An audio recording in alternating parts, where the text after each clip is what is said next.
Quelles seraient un peu les prochaines, je dirais, transformations des outils mis à disposition des créateurs? Est-ce que tu as, toi, un peu des perspectives à partager? Je pense que le gros sujet qui dans les bouches de tout le monde, c'est l'IA. 12 000 jeux par an, c'est énorme par rapport à ce que le temps de jeu disponible entre guillemets des consommateurs. Et pour un éditeur comme vous, j'imagine qu'il y a un vrai sujet de découverte. Le jeu vidéo va continuer de se déployer, c'est quand même un média qui est propice à être utilisé dans beaucoup plus d'applications que uniquement le ludique. De ce point de vue-là, effectivement, je suis pas inquiet. Je me demande vraiment, quand tu parles de comment je me suis construit, comment tu es passé de jeune écrivain, adolescent écrivain, à maintenant directeur de production chez Focus Entertainment.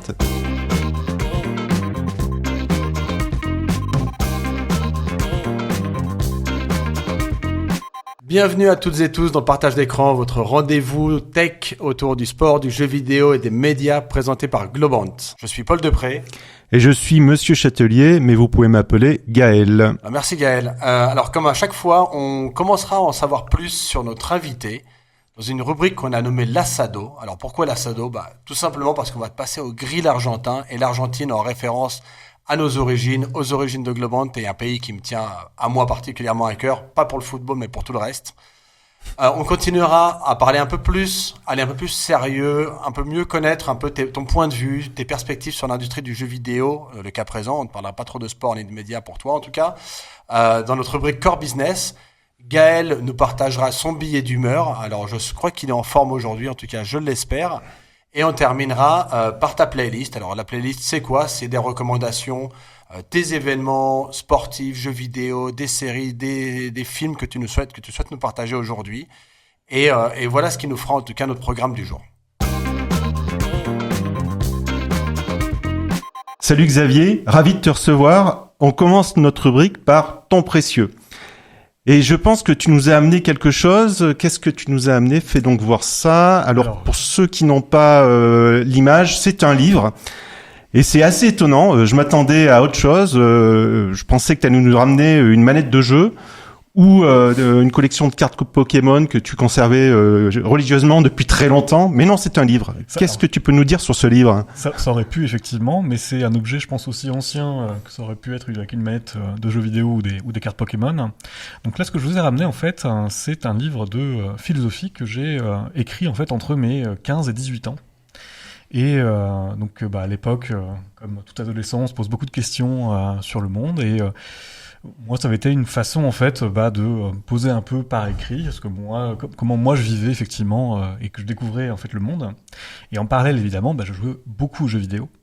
Et je pense que c'est à cette époque-là aussi où je me suis dit, tiens, en fait, est-ce que je pourrais travailler dans le jeu vidéo ? Et ce serait aussi une façon, en fait, de marier à la fois, à l'époque, ma passion pour la philosophie et pour les jeux vidéo, puisque dans les jeux vidéo que je jouais, enfin, auxquels je jouais à l'époque, c'était beaucoup de jeux qui aussi proposaient des réflexions sur le monde et donc évidemment moi c'était une belle façon de marier en fait ces deux passions. D'accord, donc t'étais plus jeu d'aventure que jeu de sport ou FPS. RPG et même JRPG, donc en plus des jeux qui sont vraiment on est en général en position de sauveur et donc de changer le monde et de sauver le monde. Donc ça fait toujours plaisir. Et puis, c'est aussi des thématiques intéressantes. Je me souviens à l'époque de, par exemple, Final Fantasy VII, que beaucoup de gens redécouvrent aujourd'hui, qui, effectivement, proposait des thématiques sur le thème de l'écologie, qui étaient très pertinentes et vraiment un sous-texte sur tout le jeu, qui, par ailleurs, était évidemment très bien. Donc voilà, c'était vraiment, ce genre de jeu auquel je jouais. D'accord. Attends, mais c'est un vrai bouquin. C'est un vrai tu dis bouquin. entre 15 et 18 ans, tu t'as écrit un... Je mentionne pour ceux qui n'ont toujours pas l'image qu'il y a plus de 10 pages dans le livre. Ouais, c'est ça, et c'est pas écrit en police 42. Ouais. Non, wow. tout à fait. Ouais. En fait, c'est un livre qui est divisé en 8 grands chapitres et en fait que j'avais écrit sous forme de pensée. C'est pour ça que le titre c'est Les pensées d'un gamin, puisque c'est vraiment une façon de présenter en fait mon système philosophique par le biais de plein de réflexions sur le monde et voilà essayer de présenter à l'époque ce que j'appelais mon système philosophique. Et quelques années plus tard, tu te retrouves toujours dans cette œuvre ou... Alors, dans les grandes lignes, honnêtement, oui. Alors, je pense qu'aujourd'hui, si vous le lisiez, je pense que le style est un peu lourd. Certaines idées sont probablement un peu naïves. Pour autant, ça reste quand même pour moi un témoignage, effectivement, de l'adolescent que j'étais il y a quelques années, tout au plus maintenant. Et Comme nous tous. Exactement. Et je trouve que oui, enfin, je me suis toujours en tout cas accroché aussi à ça et aussi dans la façon dont je me suis construit. Et donc non, c'est vraiment quelque chose que je considère toujours comme étant reflétant ma personnalité. Bah écoute, c'est génial en tout cas. Bravo. Bravo, hein, c'est vraiment top. Et je me demande vraiment, quand tu parles de comment je me suis construit, comment tu es passé de jeune écrivain, adolescent écrivain, à maintenant directeur de production chez Focus Entertainment. Et tout d'abord, qu'est-ce qu'un directeur de production ? Alors en fait, un directeur de production à Focus, en tout cas, donc, on va accompagner en fait les studios de développement depuis le début de la production d'un jeu jusqu'à sa sortie et après. Et nous, en fait, spécifiquement, on va vraiment à la fois aider et challenger les studios avec lesquels on travaille. Et donc, on va avoir des gens pour les accompagner sur le suivi de projet, vérifier que le jeu avance bien comme il faut. Et donc ça va plutôt être les équipes de line production. On va avoir des gens qui jouent au jeu, qui vont faire des retours. Ça, ce sont les line designers qui sont dans l'équipe content.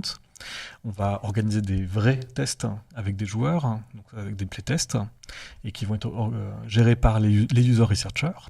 Évidemment, on veut sortir un jeu sans bug, et ça va être la responsabilité des testeurs, donc c'est le département QA. Et quand on est en fin de projet, il faut s'organiser pour faire certifier le jeu auprès des constructeurs, donc Sony, Microsoft, Nintendo, des stores digitaux comme Steam, Epic Game Store. Et ça va être le travail des release managers. Et donc toute cette équipe projet va vraiment coordonner toutes les actions autour à un moment de la création du jeu. Je parle même pas aussi quand on implique l'edge rating, les traductions, tout ça fait partie de notre travail. Et alors le marketing, pour le coup on sort de mon périmètre, puisque moi c'est vraiment la production. Et effectivement, le marketing c'est un département à part, mais qui est aussi l'apanage des éditeurs. Et effectivement, on va s'occuper de s'assurer que le jeu correspond bien à la cible qu'on vise, qui va bien répondre aux attentes, et puis tout l'aspect évidemment communication autour du jeu pour le faire connaître auprès de la cible et s'assurer que le plus grand nombre évidemment à la fois l'achète, et puis nous on va s'assurer que les gens qui l'achètent l'apprécient. Très bien. C'est un peu, si je peux résumer ça de manière assez, comme tu disais, pédagogique, c'est un peu un chef d'orchestre finalement entre les différentes fonctions qui font qu'aujourd'hui un jeu vidéo sort en temps, en budget, en qualité et respecte les attentes du marché, en tout cas les attentes éditoriales que vous étiez fixées et que vous aviez fixées au marché. Donc directeur de production chez Focus Entertainment, et comment est-ce que tu t'es retrouvé dans ce rôle quel a été ton parcours après avoir été donc ce jeune écrivain que tu nous as raconté tout à l'heure? Alors je pense que j'ai très vite eu envie de rejoindre le monde du jeu vidéo. À l'époque, il n'y avait pas forcément d'école, et en fait c'est quand j'étais au lycée que j'ai découvert, alors à l'époque ça s'appelait Superfogame, qui était la première école officielle de jeux vidéo en France. Même si je pense que d'autres formations avaient déjà commencé un peu à aborder ce sujet. Mais voilà, donc c'était un peu mon Eldorado et que j'ai poursuivi. Donc j'ai d'abord fait un UT informatique, parce qu'à l'époque, Superfogame ne prenait qu'à partir de Bac+2. Et ensuite, donc voilà, j'ai rejoint Superfogame et j'ai pu commencer vraiment ma carrière dans le jeu vidéo, en passant à la fois par des studios de développement. Donc là aussi, pour que les gens comprennent bien comment le jeu vidéo se répartit, on a des grands acteurs qui se répartissent le travail. On a les studios de développement, c'est là où se font les jeux, où il y a les codeurs, les game designers, les artistes, etc. Et puis on a la partie publishing, les éditeurs, donc ce sont eux qui vont financer les studios de développement et qui vont ensuite s'assurer effectivement de la mise sur le marché. Et puis ensuite, on a les distributeurs et les constructeurs. Les constructeurs, ce sont ceux qui s'occupent d'avoir les plateformes sur lesquelles vont être joués les jeux. Et donc moi, j'ai fait du studio de développement. Donc j'ai été producteur en studio de développement. Donc là, c'est vraiment encadrer une équipe qui vraiment pour faire le jeu concrètement. Et puis, je suis aussi passé côté publisher, donc là de l'autre côté, pour accompagner justement des studios. Et donc, voilà, j'ai eu l'opportunité de travailler dans des petites structures qui travaillaient pour des grands éditeurs.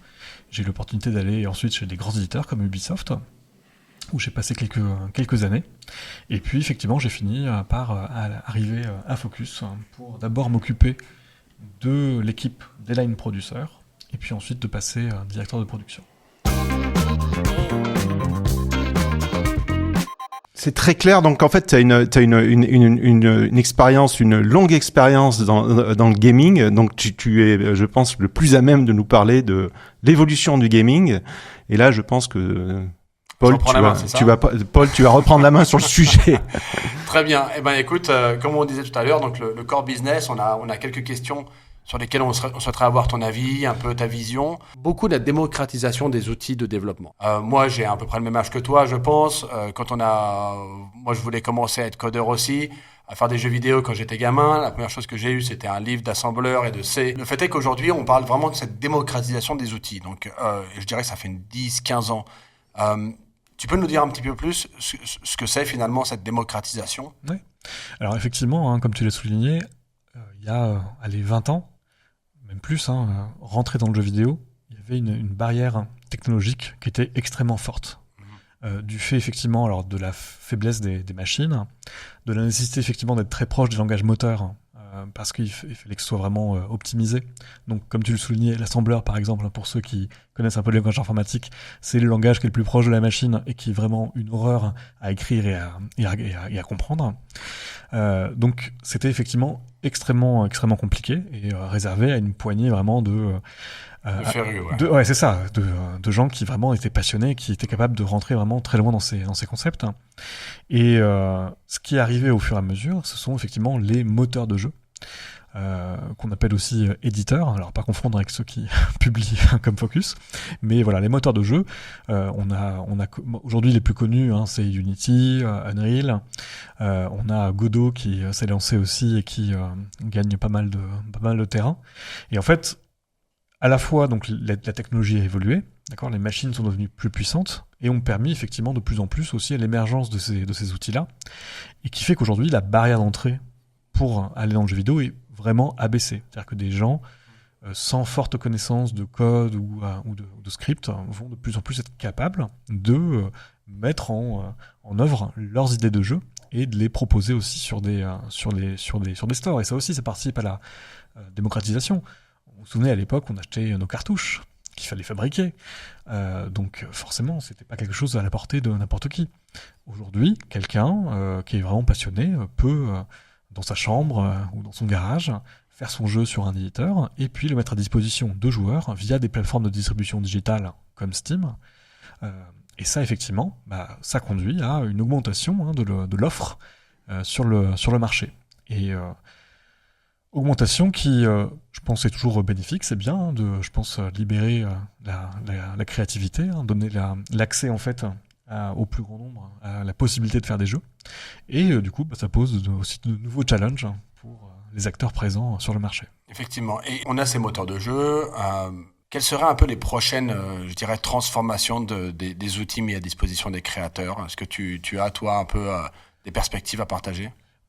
Je pense que le gros sujet qui dans les bouges de tout le monde. Ouais. Donc l'IA qui va permettre peut-être de se rapprocher du no-code totalement, ou c'est ça l'idée ? Je pense qu'elle va permettre beaucoup de choses. Alors effectivement, déjà quand on parle d'IA, on va d'abord parler d'IA générative, donc qui est vraiment une catégorie spécifique de l'IA, qui est celle qui aujourd'hui explose et dont on parle le plus. Et effectivement, aujourd'hui, cette IA générative, qu'est-ce qu'elle va permettre ? En fait, c'est de faciliter encore plus la création de contenu. Et en fait, on parle de code, mais aussi on parle d'assets, en fait. Générer du contenu 3D, générer des animations, générer effectivement ensuite du code pour utiliser ces assets et donc faire des jeux. Alors, je pense qu'on est encore un peu loin de cet état de fait, mais on s'en rapproche. On s'en rapproche, et en même temps, je pense qu'il y a il y a eu beaucoup de peur, ça on pourra en reparler. Il y a eu beaucoup d'optimisme aussi sur le fait que vous allez voir dans 2 ans, c'est bon, on en sera là.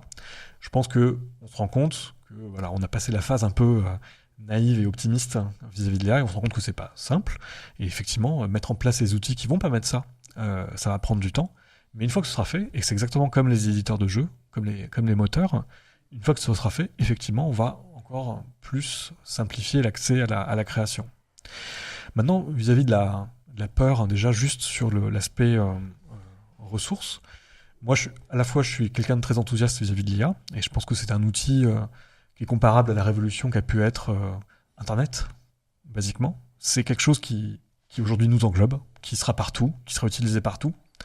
Mais Internet n'a pas remplacé en fait les gens.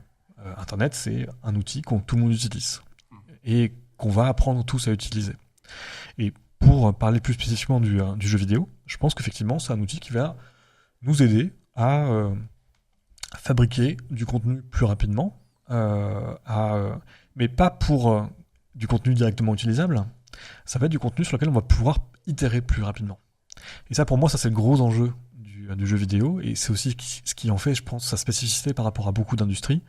C'est quelque chose que sur lequel j'insiste toujours beaucoup. Pour moi, le jeu vidéo, par rapport à d'autres industries, on est sur de la R&D en permanence. On n'est pas un secteur qui s'industrialise facilement. On ne peut pas se dire, tiens, demain, je vais sortir un FPS et j'ai déjà une recette toute faite. Et allez-y, je fais mon FPS. Un FPS, c'est un shooter. Un shooter first person, un jeu de tir, un jeu d'action. Tout à fait, ouais, pardon.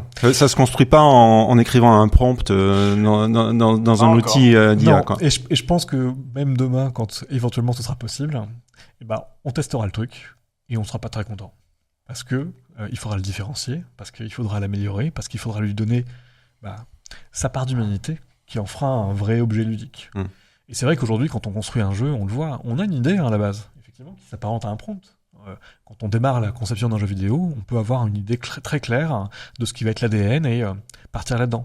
Mais c'est jamais une route simple, en fait. Et c'est pour ça que je compare ça à de la R&D, parce qu'en fait, on va essayer, on va itérer, on va pas y arriver, et on va recommencer, et on va affiner. Et ce que l'IA va permettre, pour moi, si on veut être vraiment très très abstrait, c'est simplement réduire ce temps d'itération, ou nous en permettre d'en faire plus, et plus facilement. Et au final, on sera tous contents à la fin de produire des jeux d'encore meilleure qualité, mais sans pour autant, et ça c'est on va dire ma conviction personnelle, sans pour autant détruire des jobs. C'est quelque chose qui va se diluer en fait dans la sphère de la création. Et, je partage à titre personnel, pareil, effectivement, je pense que l'AI et la Gen AI vont avant tout nous permettre de réduire ces boucles d'itération, ou au contraire, peut-être d'aller encore plus loin dans la création, parce qu'on facilitera certaines étapes de création. Je voulais rebondir sur un des points que tu as mentionné. On parlait tout à l'heure, et je pense que je vais répéter pour la 15e fois le mot démocratisation. Je pense que j'aurais fait ma checklist de la journée sur ce mot-là.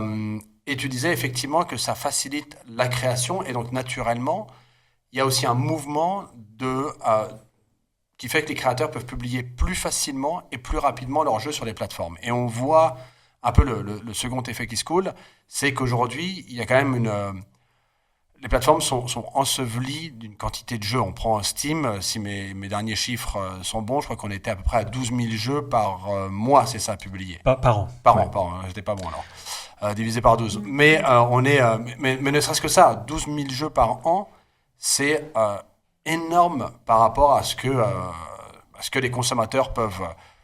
Enfin, le temps de jeu disponible, entre guillemets, des consommateurs. Et pour un éditeur comme vous, j'imagine qu'il y a un vrai sujet de découverte. C'est-à-dire comment vous, qui passez du temps, une réflexion autour de la ligne éditoriale, du jeu, du projet, sur des projets qui peuvent, on ne l'a pas encore mentionné, mais des jeux qui peuvent prendre entre 2, voire 3, voire 5 ans de création. Donc, le jour où vous le publiez, vous souhaitez qu'il soit accessible, en tout cas visible au plus grand nombre. Et moi, je suis intéressé de comprendre un petit peu quels sont un peu les outils, les technologies, qu'est-ce que vous mettez en place sur Steam, sur l'Epic Game Store, mais sur n'importe quel store finalement, pour vous permettre d'être visible dans cette masse. Oui. Alors effectivement, c'est Excuse-moi, juste pour rebondir là-dessus, combien de jeux vous publiez par an chez Focus pour avoir une idée en fait comment ça rentre dans ces 12 000 c'est une bonne question. Alors ça va vraiment dépendre des années, mais on va publier on va dire en moyenne entre 4 et 8 jeux par an. Okay. Donc clairement effectivement on parle de 12 000 jeux ou un peu plus de 1000 jeux par mois. Là aussi quand j'étais jeune combien il y avait de jeux qui sortaient par mois? En fait il y en avait une dizaine, une vingtaine peut-être nouveaux jeux par mois. Donc effectivement, on est face à vraiment une explosion. Alors après, attention, dans ce chiffre qui est impressionnant, de plus de 1000 jeux par mois, il y a beaucoup de tout petits jeux, de gens qui qui postent leur jeu parce qu'ils veulent pouvoir le rendre accessible sans avoir de volonté spécifique de toucher un grand nombre, hein, ou de faire leur business autour de ça. Maintenant, clairement, aujourd'hui, le marché du jeu vidéo a vraiment grossi. La croissance est forte. On a aussi accompagné par une croissance démographique. Hein. Je veux dire, je jouais quand j'étais jeune, mes parents ne jouaient pas. Aujourd'hui, moi, j'ai vieilli, je continue à jouer, mes enfants jouent. Donc, je pense que le jeu vidéo, on va dire naturellement, de toute façon, est porté par cette croissance démographique, on va dire naturelle, qui fait que le gâteau augmente et donc plus de gens peuvent venir essayer de prendre une part. Les supports aussi, les supports augmentent parce qu'avant on jouait sur ordinateur au tout départ, ensuite on a commencé à jouer sur les consoles, maintenant on joue aussi sur les mobiles, absolument, les télévisions.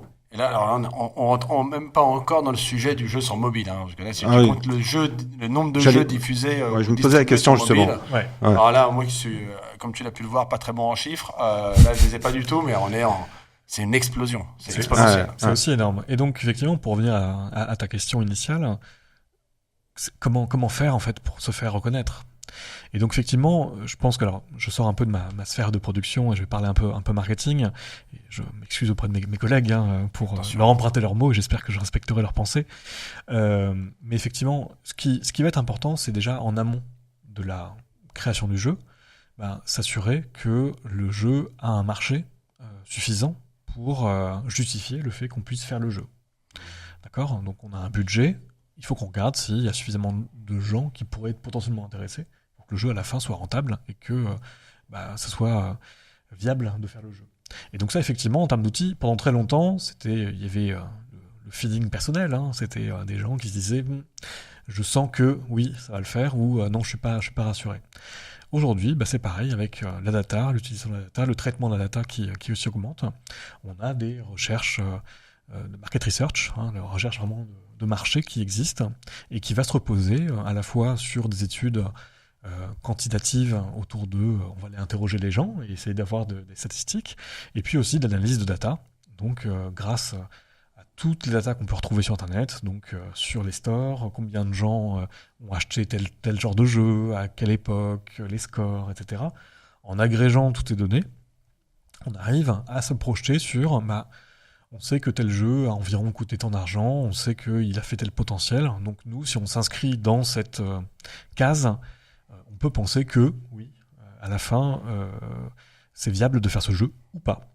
Et donc là, on est vraiment en amont.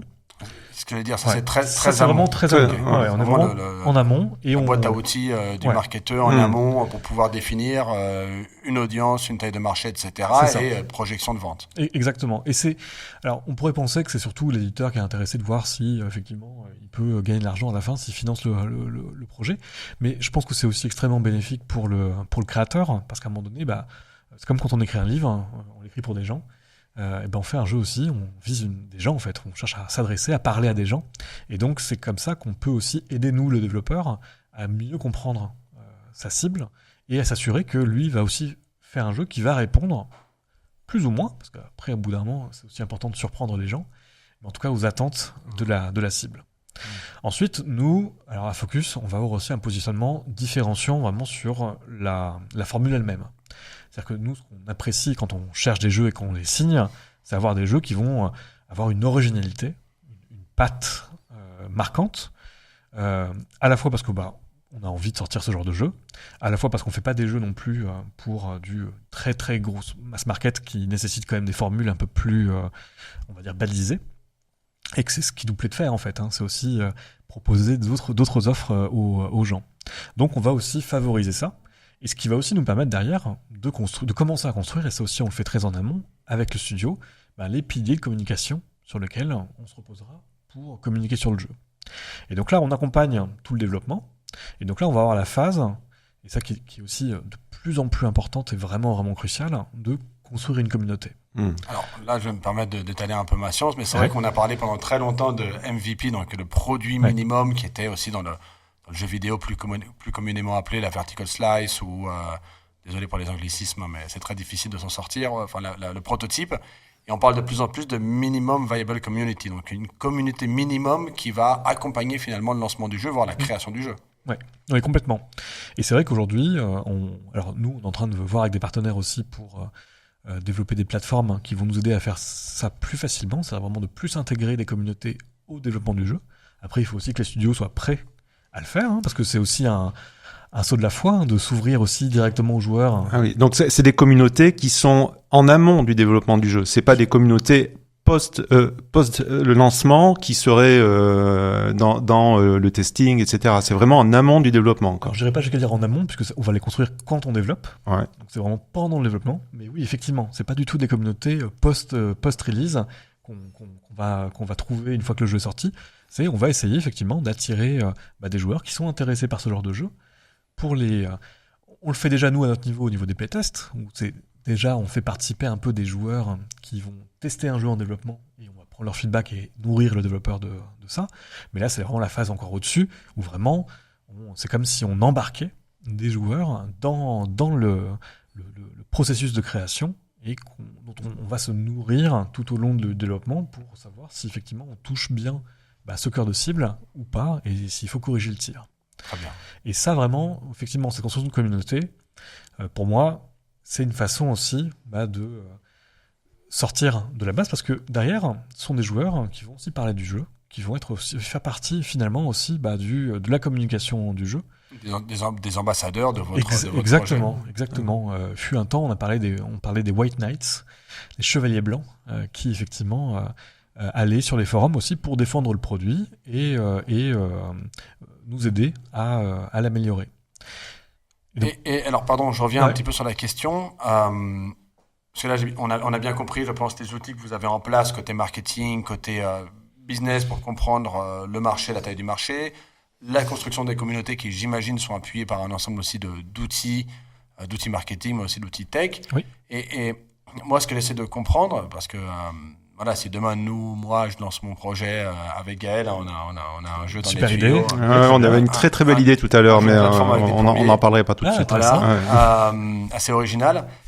Une fois qu'on est sur le store, une fois qu'on a publié en boutique en ligne notre projet, est-ce qu'il y a des outils, des techniques, des techs que vous mettez en place, je sais pas, par exemple pour avoir les bons mots-clés pour remonter dans les classements? Est-ce que c'est des images que vous mettez en avant? Est-ce que c'est des trailers que vous mettez par exemple avec les jeux? Est-ce qu'il y a des outils là-dessus qui vous permettent, et des technos qui sont mis au point pour être encore plus visibles sur ces plateformes-là? Alors, il va y avoir tout ce qui va être effectivement achat déjà d'espaces de communication sur les différents réseaux. D'accord. Et là, on va avoir plusieurs palettes d'outils. On a la formule basique qui consiste vraiment à avoir des humains qui vont acheter ces espaces-là et à faire le boulot manuellement. Et puis, on voit de plus en plus, effectivement, maintenant, l'émergence d'outils qui permettent un peu plus d'automatiser ça et de vraiment servir de régie un peu automatisée pour communiquer. Mais ça, c'est beaucoup plus utilisé dans le mobile, par exemple. On en a parlé brièvement. Ouais. Mais c'est beaucoup plus que le mobile est encore plus en tête de proue là-dessus, puisque généralement sortent un jeu en gratuit et vont se reposer sur effectivement le post-release, et donc effectivement l'importance d'attirer des nouveaux joueurs et de vérifier qu'effectivement le coût d'acquisition d'un joueur est toujours positif par rapport à ce qu'ensuite il va dépenser dans le jeu. Donc il y a ça, il y a effectivement tout l'aspect communication qui est encore une fois même en amont de la release, tu parlais des trailers, et puis il y a l'animation de la communauté qui reste essentielle évidemment post-release, même si on a bâti une communauté avant, derrière en fait on a des joueurs dont il faut s'occuper et dont on va aussi, mieux on s'occupe d'une communauté et plus elle est aussi propice à amener d'autres joueurs et à permettre effectivement au plus grand nombre d'essayer le jeu. Genre, je vois que Gaël trépigne d'impatience de nous partager son billet d'humeur. Donc, écoute, je crois que tu as découvert une pratique assez particulière, dont tu vas nous parler un peu plus dans ton billet d'humeur. Donc, Gaël, c'est à toi. Quand on a parlé avec Paul de traiter le sujet de la durabilité d'un jeu vidéo, je me suis préparé à lire quelques études, à fouiller les sites des grands studios et de la presse spécialisée. Et bien sûr, à interroger mon assistante GPT que j'appelle Miguelito. J'allais parler taux de rotation, churn, voire prononcer le mot rentabilité 2 ou 3 fois. Puis je suis allé sur YouTube pour faire une première recherche. J'en suis ressorti 4 heures plus tard, aussi remué qu'Alice sortant du terrier du lapin. Alors que j'allais parler d'une œuvre artistique, mais aussi et surtout peut-être d'un produit qui demande beaucoup d'efforts, de temps, de jus de ce truc qu'on a entre les oreilles qu'on appelle le cerveau, de savoir-faire, de technologie arrosée d'une passion à toute épreuve pour lancer sur le marché un nouvel opus d'un RPG, d'une simulation sportive, voire même d'un jeu de tarot en 3D, je suis sûr que ça existe, me dites pas le contraire, je suis tombé sur le concept de speedrunner. Je tiens à préciser que de mon côté, je n'adhère pas à ce concept. Je suis moi-même si respectueux des investissements nécessaires pour la création d'un jeu vidéo que je me situe dans la catégorie des slow runners et pas dans celle des speedrunners. Vous ne voyez pas ce que c'est un speedrunner ? Mais si, allons, déjà c'est un jeune. Ce qui n'est pas un souci, il en faut. Il faut tout pour faire un monde, comme chantait l'autre. C'est un jeune, donc, qui a décidé de finir un jeu vidéo le plus rapidement possible. Et quand je dis rapidement, c'est très très rapidement. Moins de 4 minutes pour finir l'histoire principale d'un Legend of Zelda contre une 50aine d'heures pour un joueur à vitesse normale. Bon, c'est vrai que là, on est dans l'exploit qui tient plus du fantastique. Le gamer qui a sorti ce temps-là est sans aucun doute cartographié et mémorisé tous les glitches du gameplay. Vous ne voyez pas ce que c'est un glitch ? Bon, il faut que j'arrête parce que là, je me fatigue moi-même, en fait. Les glitches, ce sont des bugs du programme qui permettent de gagner du temps et de prendre des raccourcis pour aller beaucoup plus vite. Alors qu'un joueur classique prendra entre 50 et 100 heures pour terminer l'histoire principale, comme je l'ai déjà dit, merci de me le rappeler, c'est sympa, un petit mois donc pour un joueur un peu motivé.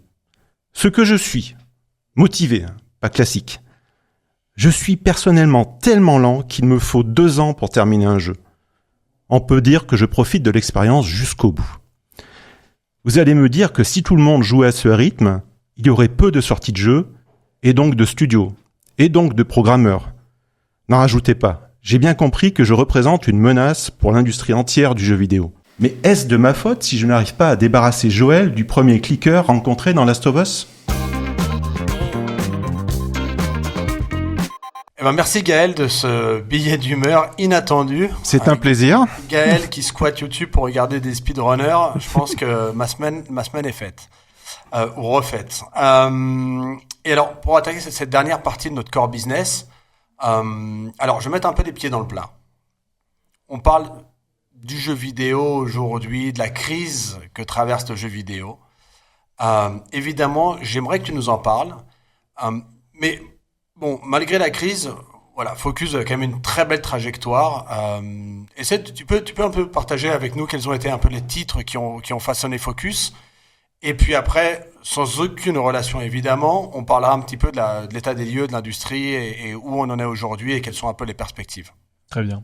Alors, Focus, je pense que le titre qui va le plus être attaché à Focus historiquement, ça va être Farming Simulator.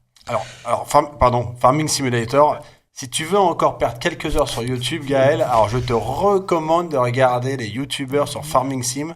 C'est un truc extraordinaire, ça va te refaire au moins 3 ou 4 billets pour les mois à venir. Ce qui est génial, c'est que j'ai pas besoin de jouer, j'ai juste besoin de regarder sur YouTube, c'est ça ? Exactement. Ah, c'est génial, encore mieux. Et effectivement, historiquement, ça a été un énorme succès pour Focus, presque inattendu, et qui continue de perdurer aujourd'hui, même si depuis Giants, qui est à l'origine du titre, maintenant s'auto-publie. Et ensuite, en fait, donc Focus s'est vraiment développé et on a vraiment attaqué le marché des AA et on a eu effectivement de très beaux succès. Les AA, effectivement, là on parle de catégorisation de budget de jeu. Le titre, ce qu'on va le plus entendre, c'est les AAA, c'est les vraiment très gros jeux. Et même, je sais que Yves Guillemot parlait de quadruple A quand il parlait de Skull and Bones. Donc là, on est sur des budgets qui sont au-delà de 100 millions d'euros. Donc c'est vraiment des très très gros budgets. Le AA, on est sur des gammes de budgets qui sont beaucoup plus à taille humaine. Donc pour être très large, on va dire entre 5 millions et 30 millions, 40 millions, on va dire. Et donc à taille humaine, ça dépend de quel humain. Effectivement. Mais on va être voilà. Et les jeux indés, eux pour le coup, pour terminer un peu la classification, on est sur des jeux qui vont se faire à moins d'1 million. Et même beaucoup moins pour certains. Donc on est effectivement là, c'est ça aussi qui est intéressant dans le jeu vidéo, c'est vraiment cette typologie de budget, de genre de jeu, de taille de jeu qui est vraiment quand même très très différente. Et pourtant, chacun réussi quand même à trouver son compte, et ça je trouve qu'on a... Vous, votre truc, c'est donc les AA, donc Farming Sim, et aujourd'hui... Et aujourd'hui, enfin, on a eu après effectivement beaucoup de beaux succès. Je pense à Plague Tale avec nos amis d'Asobo, SnowRunner, qui était une simulation de conduite off-road avec Saber. Là aujourd'hui, toujours avec Saber, on s'apprête à sortir Space Marine 2, qui est pour le coup lui un jeu beaucoup plus gros. On a travaillé avec beaucoup de genres un peu partout. On a travaillé avec les Polonais de Flying Wild Dogs. On a fait Evil West, qui était aussi un beau succès. Donc voilà, donc on est sur ces catégories de jeux. Alors donc maintenant on sent une fois encore effectivement vous avez à la fois un très beau succès, à mon avis un très beau portfolio.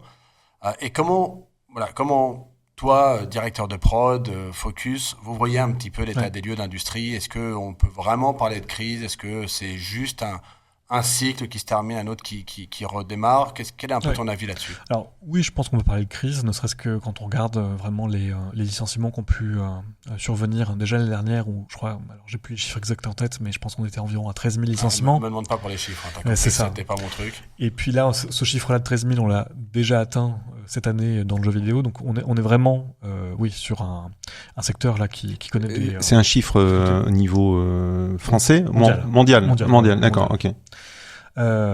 Donc oui, on est en crise. Alors effectivement, on peut rappeler que le jeu vidéo connaît beaucoup de crises cycliques qui sont liées en fait aussi à l'activité des consoles. On a des cycles de consoles, les consoles qui se lancent, qui font des vrais appels d'air. Et puis les années passent et puis on attend en fait, les joueurs attendent la prochaine génération, et donc on a toujours connu ces vagues-là. Cette crise-là, elle a quand même quelque chose de spécial, c'est que pour moi, elle est pas totalement due en fait au cycle des consoles. Elle est due en fait aux investissements massifs qui ont lieu post-Covid. Pendant le Covid, vous vous souvenez, on était chez nous, les gens ont beaucoup consommé de jeux vidéo, et ça a vraiment fait des pics vraiment d'activité extraordinaires. Alors, le jeu vidéo était très content, mais on savait un peu qu'on mangeait notre pain blanc à ce moment-là, parce qu'il y a eu deux impacts. Le premier, c'est que quand même, avec toute la désorganisation que cette crise et ce confinement ont causé, les jeux qui étaient en cours de développement ont forcément pris du retard, c'est normal. Et puis les investisseurs qui sont arrivés à ce moment-là, malheureusement, c'est des gens qui connaissaient pas forcément très bien l'industrie, qui étaient là en se disant c'est le nouvel Eldorado, on a une croissance à 2 chiffres qui est probablement assurée maintenant, et donc on va investir là-dedans, et qui se sont rendus compte que nos cycles de développement, c'est 3 ans, 4 ans, c'est des retards, c'est cette fameuse R&D qui est quand même assez risquée. Et donc quand au bout un ou 2 ans après le Covid et après l'arrivée massive de ces investissements, les investisseurs justement se sont rendus compte que c'est peut-être pas si simple que ça le jeu vidéo, et on a beaucoup qui ont décidé de partir aller voir ailleurs, et à l'époque peut-être aussi déjà vers l'IA. Et donc tout ça a causé beaucoup de chamboulements. On a des grands groupes, je pense à Embracer par exemple, qui était un groupe énorme, qui a connu de grosses difficultés et une forte restructuration. Et tout ça a été impacté aussi effectivement par cette un peu volatilité des marchés, et qui fait qu'aujourd'hui on est en train de payer vraiment ce moment-là, qui pour autant reste un moment pour moi particulier, parce que comme je le disais tout à l'heure, le jeu vidéo reste en croissance. D'accord, on est juste revenu. Alors effectivement, il a connu une baisse, mais qui rattrape la courbe naturelle qu'on avait depuis qu'on a toujours eu. Et donc voilà, il faut un peu raison garder. Là, je pense qu'il y a malheureusement une correction qui fait de mal à beaucoup de monde, et ça, on peut vraiment le regretter. Mais on va, j'espère, là, revenir sur des bases saines, et peut-être avec l'arrivée aussi de nouvelles consoles l'année prochaine, voir l'industrie un peu repartir et se relancer. Sur des bases plus solides et plus sereines. Ouais, donc c'est... Ouais, excuse-moi, j'ai une question. Tu parles de nouvelles consoles, mais est-ce que le nouveau mode de consommation aussi vont pas aussi donner un boost à l'industrie? Je pense par exemple au streaming sur les plateformes type Netflix. Parler du speedrun encore. Non, le speedrunner. Non, c'est bon. Je ne reparlerai pas du speedrunner, j'ai bien compris, mais je pense, tu vois, aux plateformes comme Netflix, qui maintenant proposent de jouer en ligne via le streaming. Est-ce que ça va avoir un effet sur l'industrie du jeu dans les années à venir, tu penses? En tout cas, on peut toujours effectivement se réjouir de voir le nombre de plateformes augmenter, et de voir de nouveaux moyens de toucher les consommateurs. Netflix, c'est bien qu'ils essaient. Je ne suis pas encore tout à fait convaincu qu'ils soient au niveau en tout cas, auquel eux s'attendent en termes de rentabilité de performance. Amazon aussi a son service de streaming qui s'appelle Luna, sur lequel nous, on porte des projets, on essaye aussi de s'y être, mais c'est pareil. Le cloud gaming, c'est un vrai sujet. Ça fait, pareil, des années qu'on... C'est un peu le serpent de mer de l'industrie. C'est un vrai serpent qui pour moi, est quand même essentiellement lié à des problématiques techniques. Le tuyau. Bah ouais. C'est qu'à un moment donné, oui, quand vous êtes dans une grande ville, le cloud gaming, ça marche. Très bien. Quand vous sortez de votre grande ville, c'est plus compliqué. Et là, les joueurs se disent, oui, mais non, là, on n'est pas encore au bon niveau. Il faut attendre que la technologie rattrape ça avant de pouvoir vraiment déployer ça. Mais effectivement, c'est des opportunités. Il y en a d'autres. Alors, la VR, c'était longtemps pareil, vu comme un Eldorado. Je suis pas personnellement convaincu qu'on arrive à un moment où on sera vraiment mass market. Pour autant, ça ouvre des opportunités, ça ouvre des nouveaux marchés, et pas que pour le jeu d'ailleurs. Parce que la VR, ça va être aussi utilisé d'un point de vue pédagogique, d'un point de vue... Dans l'industrie, il y a plein exactement. d'usages. Donc, clairement, je pense que le jeu vidéo va continuer de se déployer. C'est quand même un média qui, du fait de son interactivité, est propice à être utilisé dans beaucoup plus d'applications que uniquement le ludique. Et donc voilà, de ce point de vue-là, effectivement, moi je suis pas inquiet, mais je reconnais qu'aujourd'hui c'est vraiment dur. C'est vraiment dur parce que effectivement, il faut réattirer des investisseurs et puis relancer la machine. Oui, et je pense que, si je me permets de résumer un petit peu ta pensée que je partage, et je pense qu'on est beaucoup à la partager, c'est finalement un peu un retour à la normale pré-Covid, finalement. Beaucoup de jeux qui se sont lancés l'année dernière, fin de cycle de production, donc des équipes qui doivent diminuer en taille, un retour un peu à la normale, mais effectivement, comme tu le disais, et apparemment, le jeu vidéo est fait de plein de tuyaux, d'où notre jeu de plombier. Il y a des ressorts qui sont de nouvelles plateformes, le lancement de prochaines consoles qui vont permettre de remettre un peu d'essence dans le moteur, et les moteurs de jeux vidéo, entre autres, pour continuer à développer de nouveaux projets. Et donc, en tout cas, merci de partager une perspective plus lumineuse que certains souhaitent la décrire. Effectivement. Il faut voir, et ça, j'aimerais quand même appuyer là-dessus, c'est comme une belle industrie qui est extrêmement complexe. Cette complexité fait aussi sa beauté, mais on voit souvent le jeu vidéo comme étant, c'est des jeux vidéo, c'est facile. Faire un jeu vidéo, c'est extrêmement complexe. D'accord, c'est vraiment de la haute technologie, c'est du temps réel, c'est faire des jeux toujours plus beaux, toujours plus interactifs, où on fait intervenir des acteurs, où on doit synchroniser le son, l'image en permanence. Et voilà, c'est vraiment pas simple. Et puis surtout, on cherche le fun à la fin. On cherche le fun dans l'interactivité. Et donc, c'est une belle industrie. Quand on y rentre, il faut savoir qu'on va se confronter effectivement à une belle complexité. Et j'invite aussi donc tous les investisseurs qui souhaitent un jour s'y mettre à bien penser à ça. Effectivement, c'est pas simple, mais à la fin, c'est quand même, je sais plus le chiffre d'affaires aujourd'hui du jeu vidéo qui dépasse largement celui de la musique et du cinéma. C'est un vrai média qui est porteur.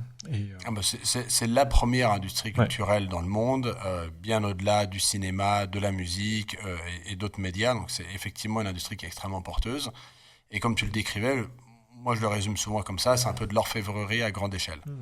C'est-à-dire que c'est beaucoup d'itérations créatives, c'est à chaque fois on déplace une virgule, ça va changer les mécaniques de jeu, ça va changer le ressenti. Et donc c'est toujours arriver à faire le bon changement, que ce soit une direction artistique, que ce soit les mécaniques de jeu pour que ça plaise au plus grand nombre, mais garder finalement aussi une vraie sensibilité artistique. Parfait. En tout cas, merci beaucoup, Xavier. C'était passionnant. Moi, j'en ai appris plein sur l'industrie du jeu vidéo. J'en ai plein les mirettes, et pas que de vidéos de speedrunner. On peut passer sur la partie playlist pour se quitter avec quelques questions un peu fun. Mais oui, tout à fait. Très bien. Donc on parle de sport, de gaming et de médias, industrie des médias dans partage d'écran. Est-ce que tu aurais une série ou un film à recommander à ton meilleur ami ? Alors, est-ce que je peux même proposer un livre ? Allez, un livre. Pas le mien. On commence avec un livre, on finit avec un livre. C'est ça. Non, alors j'aimerais parler d'un livre que j'adore, que vous connaissez peut-être d'ailleurs, qui est le Silmarillion. Le Silmarillion, c'est toute la genèse du Seigneur des Anneaux, qui a été compilé par le fils de Tolkien, et qui en fait reprend tous ces écrits qui ont en fait permis en fait à l'univers vraiment du Seigneur des Anneaux de naître. Et c'est un livre qui est pour moi vraiment formidable, parce que là où le Seigneur des Anneaux se concentre sur la fin du Troisième Âge et le début du Quatrième, le Silmarillion, ça couvre la création du monde et tous les âges de la Terre du Milieu. Et c'est vraiment un livre qui est incroyable, très émouvant, et qui vraiment suit des générations après génération, et qui a des moments merveilleux. Et pour tous les fans, en tout cas, du Seigneur des Anneaux, de fantasy, même s'il est un peu ardu, il est très dense, il y a beaucoup de noms. Pour moi, je recommande à 100% pour les gens qui sont intéressés par les univers. Très bien. Et donc, on termine avec, évidemment, quel est ton jeu vidéo préféré? Et ce n'est pas obligé d'être un jeu de chez Focus, évidemment. Alors, je peux quand même reparler de Space Marine 2, qui va vraiment être très bien, et j'invite tout le monde à y jouer. Mais effectivement, j'ai évoqué... alors, j'ai beaucoup de jeux préférés, c'est dur d'en choisir un seul. Mais tout à l'heure, effectivement, j'ai parlé de Final Fantasy VII, qui est probablement le premier jeu qui m'a marqué. C'est-à-dire... on n'est plus juste en train de jouer à un jouet, en fait. On se passionne pour l'histoire, les personnages, le monde, les mécaniques, et qui c'est quand même celui qui a une influence forte sur ma vie, parce que je pense que c'est vraiment lui qui m'a fait donner envie de me dire, tiens, j'ai envie de travailler dans le jeu vidéo.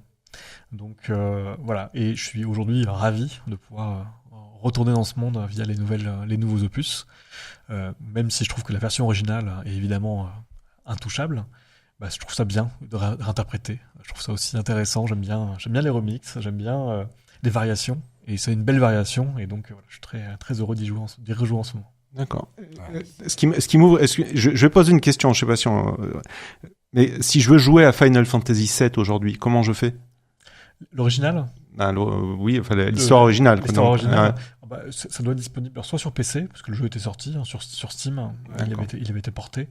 Et je me demande même si on n'a pas quand même des portages qui tournent sur Switch, il me semble. Ouais, tu peux le trouver partout, même sur mobile, je pense. Tu peux le trouver partout. Alors par contre, ça va piquer un petit peu. Hein. Au niveau de la direction artistique, des graphismes, on est quand même sur la génération PlayStation. C'est du gros pixel 3D. Hein. Et puis la difficulté aussi. C'est pas pareil. C'est des mécanismes qu'aujourd'hui, effectivement, quand on joue au nouveau jeu, c'est des jeux qui se sont modernisés. Et ça, c'est très fort de la part de Square Enix quand même d'avoir su à la fois, je pense, faire plaisir aux fans, tout en adaptant la recette aux audiences et aux attentes actuelles. Et on parlait de marketing et de comprendre effectivement le marché.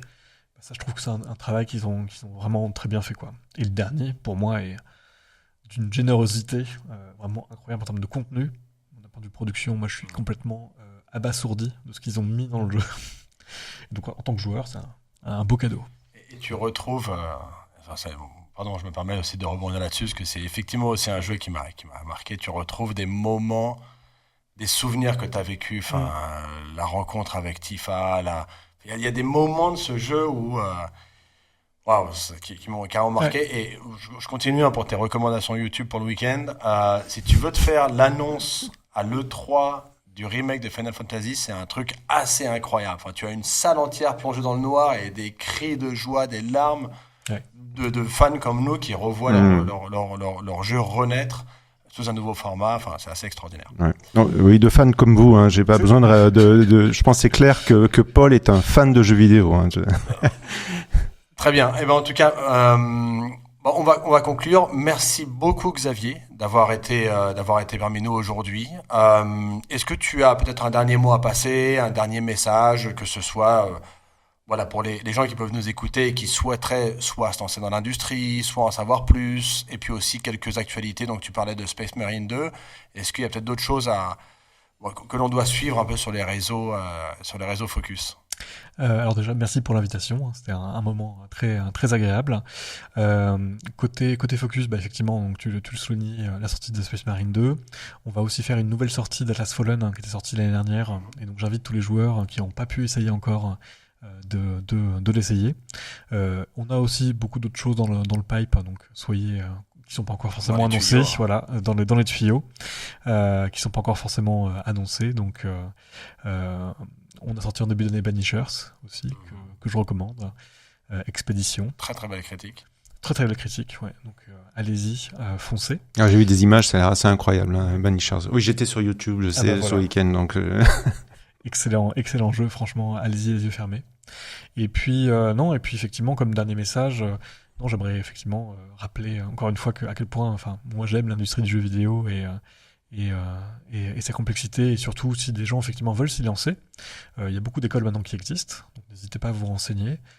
Et puis, encore une fois, on le rappelait au début, aujourd'hui des éditeurs, alors professionnels comme Unity, Unreal existent, mais il y a d'autres éditeurs plus simples à prendre en main, qui permettent déjà de se confronter à ce que c'est faire un jeu et faire des évocations. Donc surtout, n'hésitez pas à essayer ces éditeurs-là, faire tester vos idées, et puis ça vous servira toujours, même ensuite pour rentrer dans une école ou alimenter un book ou un portfolio. Mais surtout, ça aussi vous montrera ce que c'est en fait la création d'un jeu. Tu vois, je crois qu'il nous tend un tuyau. On sorte notre jeu, donc il est temps. Là, je pense qu'on va passer un peu à l'écriture après avoir terminé ce podcast. Parfait. Et bien encore merci à tous. Merci Xavier. Merci à tous de nous avoir suivis aussi. Merci Xavier d'avoir été avec nous. Et rendez-vous au prochain épisode de Partage d'écran.